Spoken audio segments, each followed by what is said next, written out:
The United States Navy is poised to meet the future with a new generation of high-tech transformer-like fighting machines.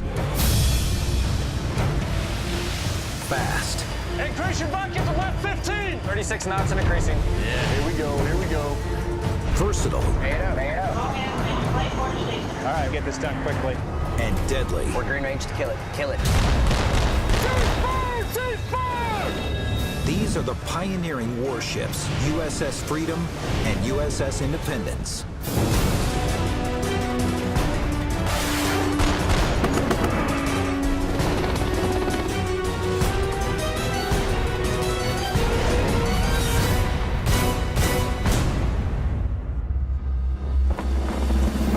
In the 21st century, the U.S. Navy must deal with a new wave of violent threats. The world has changed since the end of the Cold War in the early 1990s, when we were focused mainly on an open ocean war with our aircraft carrier battle groups, cruisers, and destroyers. The spread of modern weaponry has gone from state hands to out-of-state hands. Mines, anti-ship cruise missiles, fast-swarming attack craft can operate in very shallow water, where our legacy ships can't get in at them. In response, the Navy commissioned a new class of warship. The LCS, or Littoral Combat Ship. Their cutting-edge design uses aluminum to lighten the weight of the ship, allowing them to operate in the shallow waters, known as the littorals. They're very fast ships. They use water jets, which makes them highly maneuverable.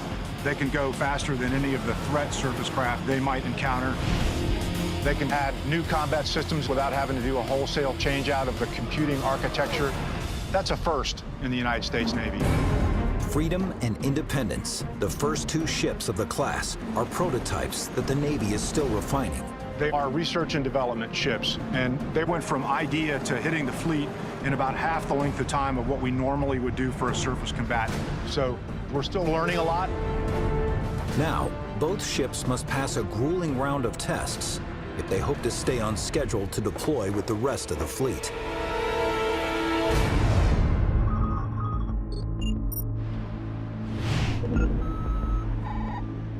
In Southern California, crews install one of 3 interchangeable combat systems on Freedom. The Surface Warfare Mission Package. The ship's captain is 17-year Navy veteran Commander Patrick Bean. Surface Warfare Mission Package consists of 2 30mm gun mounts mounted back above my flight deck, 2 11-meter rigid hull inflatable boats, or RIBs, what we like to call them, and MH-60 Romeo helicopter.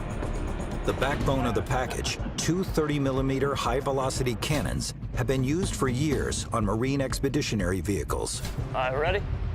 Now Thien hopes to prove that the guns can work just as well on an LCS ship. Overall objective for this underway is test our combat system against a variety of threats. So it's going to be fun. We're going to test the combat system all the way out.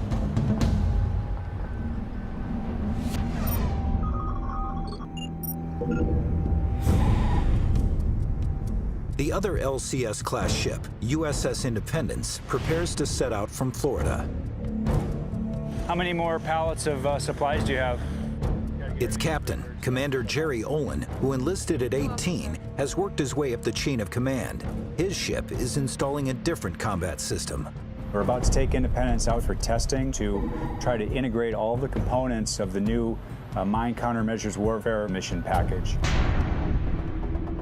This mission package uses a remote-controlled underwater vehicle and specially equipped helicopter to scan coastal waters for mines, classify them, and then destroy them.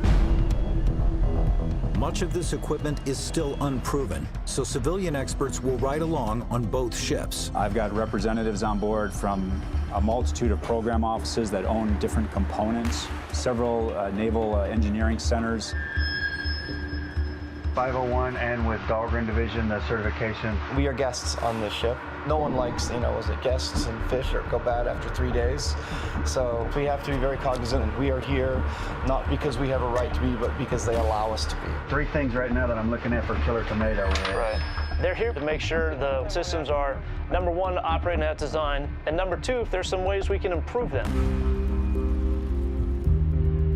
These two captains will take their civilian and Navy crews out to sea and put their new combat systems to the test.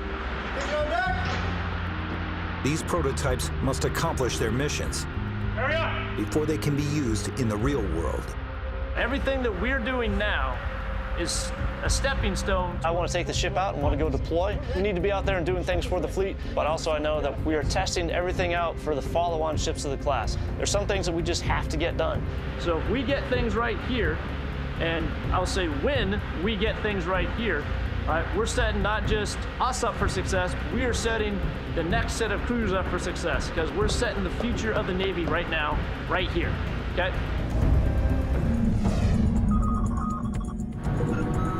Four, 3, 2, 1. Mark time, 1-0. You ready to start GTM, sir? Yes, start number 1 and number 2 GTM. On USS Independence, Commander Olin fires up his engines. Shift from manual control to program control. And prepares to get the 127-meter-long ship out to sea. Okay, heave around. All right, man. Hey, stand by. 9-6 on deck. 9-6 on deck, underway. Underway. Shift colors.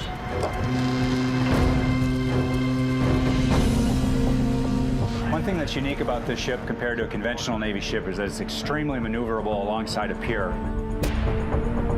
A traditional ship has screws that push water directly aft, and they rely on rudders to steer the ship. But this ship is essentially an enormous jet ski. We steer by water jets. Good power, sir. Back 30% bucket, all engines aye, sir. Because we have water jets, we're able to manipulate the configuration back aft to walk the ship sideways from port to starboard. Good rate of movement off the pier, about a half a knot.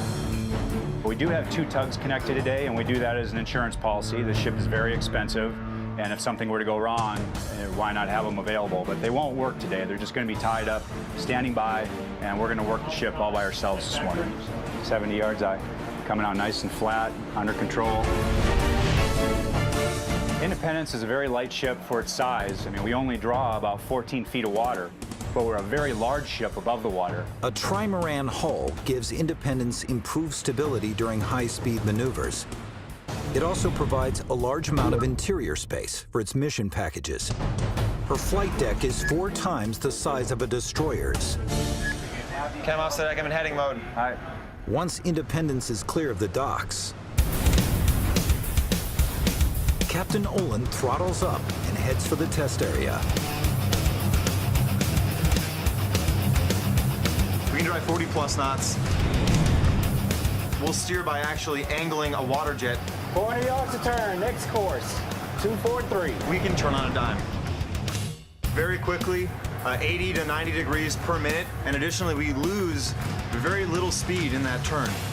700 yards to turn, next course is 250. Recommend 284. USS Independence is one of the fastest Navy ships on the water, but its sister ship is even faster.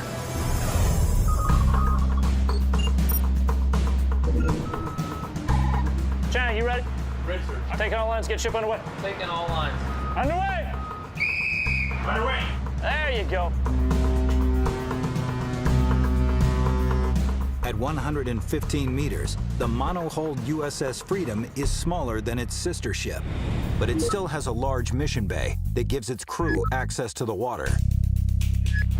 What sets Freedom apart are its powerful gas turbine engines, which generate almost twice as much horsepower as the turbines on Independence. One of the things that makes this ship kind of unique is we have the world's largest marine gas turbines.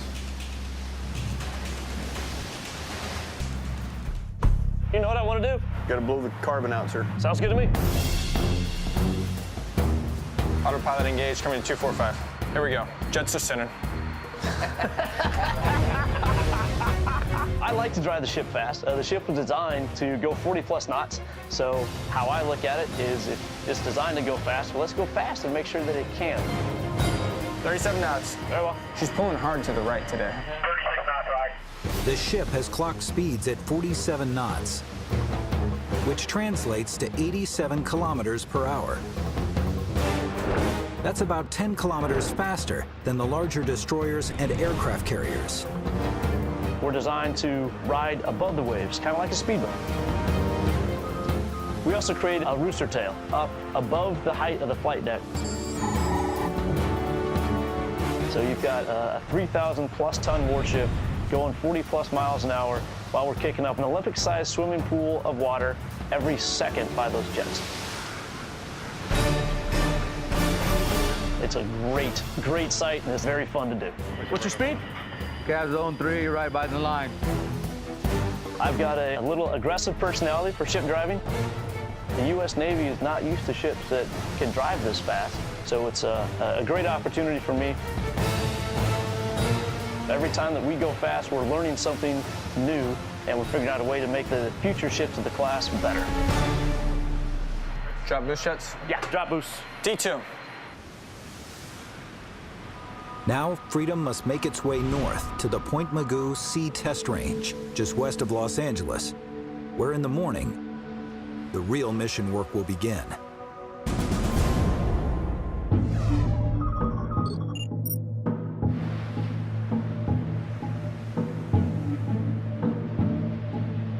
After traveling through the night, Freedom arrives at the test range. All right, I'm going down to combat. Commander Patrick Thien starts his day below deck in the Mission Control Center as the first test of the 30mm cannons begins. Captain, TAO, weapons buster 1 set, Mount 301. Buster 1 set, Mount 301, Captain I. This is our first day of live fire testing. It's pretty much the first time they've ever fired the 30mm mounts off the ship. We're collecting a lot of data to make sure that they do everything that the Navy said they were supposed to do. So if we complete this testing, then the Navy will say this system is safe and effective. You can use it on all LCS class ships. Identify yourself and state your intention. I am engaged in transit passage. One grave threat is that a rogue state might close a vital waterway. With a swarm of small, fast, missile-firing boats, the LCS class can use their speed and maneuverability to effectively counter these enemies. TO Captain, Combat LFO-1, run 1, kill cruciform target with guns. During this deployment, the Navy will simulate a high-speed attack against Freedom to test her new guns. But the first round will be fired at slower speeds to make sure they're ready for action. Doing a live fire, 30mm gun shoot from each side, Mount 301, 302. Gonna do some zero firing, which is essentially making sure that what we're shooting at on target is actually what we're aiming at. We're shooting a static target that's just floating in the water. Like any other gun, you have to align the sights. This one is the same way. While the bridge crew will have a visual on the exercise. You guys drive from up there, just keep it on that spot. The precision shooting takes place 2 decks below. All the guns are designed to be controlled and fired from a MCC or Mission Control Center. We can still fire the guns locally at the gun mount itself, but then we've lost all the radar sensors and everything else that we use to give us a better picture. It's just not as accurate and not as efficient. DSO guns, weapon buster 1 set. 301's ready. Take firing bearing, 009 for 1,000 yards. Clear to fire, weapons free. I'm just getting excited. Shortly before 0700 hours, the crew's ready to take their first shot.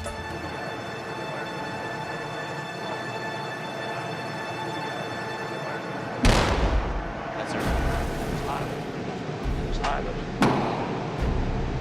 Go high again. Shooting a little high. You think?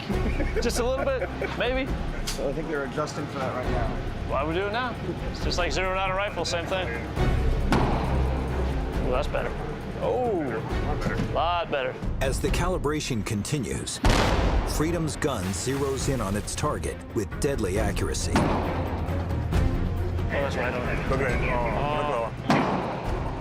Oh, that's going right through it. Yeah, that's dead on. Okay. 302 ready? All right, let's go do it. Take firing bearing, Mount 302 commencing. All right, no worries.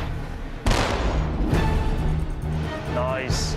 Shoot them 5-round burst eyes. I think you're just going to keep punching holes in it. We can turn it into Swiss cheese. There we go. In an actual combat situation, these automatic cannons would be able to take out a small boat 2 kilometers away. That's what I'm talking about.